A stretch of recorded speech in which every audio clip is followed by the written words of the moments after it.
ডোমকলের মানুষ যেমন বিধায়ক চেয়েছিলেন আপনি সেই রকমই তাই বলছে ডোমকলের মানুষ। আপনি কি বলবেন? একদম ফুটপাতের চায়ের দোকানে এসে এখন সরাসরি মানুষের সঙ্গে থেকেই বলেছি যে ডোমকলের মানুষ নেতাদেরকে খুব ভালোবাসে, যদি নেতারা ঠিক হয় এবং মানুষকে আপন করে নিতে পারে, এখানে মাথায় তুলে রাখে। আমরা আনিসুর রহমানকে দেখেছি, এখানকার মানুষ জনসাধারণ তৃণমূল কংগ্রেস যা যা করতে পারে, এখনো আপনি আনিসুর রহমানের নাম করবেন একই কথা বলবে। আর ওই রকম ভাবে যদি থাকতে পারেন তাহলে ভালো, আর যদি বেশি আপনার লেজ মোটা হয়ে যায় বা পাখা উড়ে তাহলে তাকে সাইজ করে দিবে ডোমকলের মানুষ। এর ফলে এখানে ঘটনাটা হচ্ছে যে সমর্থক আমারই ভোট করেছে, ওরা জনতা থেকে তারপরে আমার সাথে যোগ দিয়েছিল, কিন্তু ঘটনাটা অপ্রীতিকর ঘটনা। আমি আসলে আরো ডিটেলসে আমাকে জানতে হবে, এখনই আমি রাজনীতি এটাতে লাগাতে চাইছি না।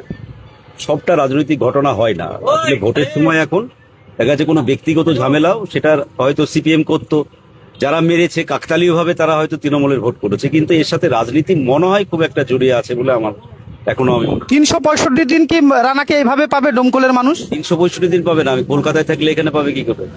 কলকাতায় যে কদিন থাকবো না সে কদিন এখানে পাবে। তাহলে 365 দিন থেকে বিধানসভা যেগুলো অধিবেশন হবে সেই ডেটগুলো বাদ দিতে হবে। একাই জিতেছি মানে বুঝতেই পাচ্ছেন, গোটা রাজ্যে মনে হয় পার্টি তো কিছু বলতে হবে বা করতে হবে। সেই জায়গা থেকে হচ্ছে যে সেই দিনগুলো ছাড় দিতে হবে ডোমকলের মানুষকে। ডোমকল তো এবার ইতিহাস তৈরি করেছে। বিধানসভা কাঁপাবে নৌসাদ আর রানা, এমনটাই বলছে ডোমকল থেকে শুরু করে গোটা পশ্চিম বাংলার মানুষ। এখন গোটা পশ্চিম বাংলা না, গোটা ভারতবর্ষে চর্চিত নাম ডোমকলের বিধায়ক মুস্তাফিজুর রহমান রানা। কি বলবেন? এটা তো ডোমকলের মানুষের জয়। আমি তো প্রথম থেকে বলেছি এই ভোটটা আমি লড়িনি, আমি নিমিত্ত মাত্র প্রার্থী ছিলাম। আপনি এমন অনেক বারবার বলছি, আপনার তৃণমূলের পতাকা টাঙিয়েছে বা তৃণমূলের মেম্বার ধরে, সে গিয়ে অন্তত ভোটটা দিয়েছে, তার বাড়ির ভোটটা আমার হয়েছে। বলে এই ভোটটাতে কোনো সিপিএম কংগ্রেস তৃণমূল ছিল না ডোমকলে।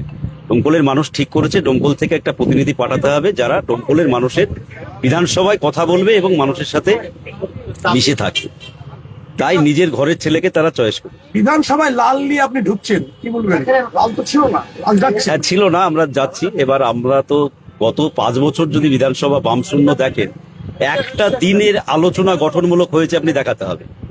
বিজেপি ঢুকেছে, তারপরে আবার বেরিয়ে করেছে। বিধানসভাটা তো মানুষের গঠনমূলক আলোচনার জন্য, সেইটা এবার হবে। সেইটা একজন থাকলেও হবে বামপন্থীরা 2জন থাকলেও হবে। দমকলের নেতা মানে কালো গাড়ি, আপনার ক্ষেত্রে কি দেখবো আমরা? আমার তো ব্যক্তিগতভাবে 4 চাকার গাড়ি নেই, এটা সত্যি কথা, সবাই জানেন। আমার হলফনামাও দেখে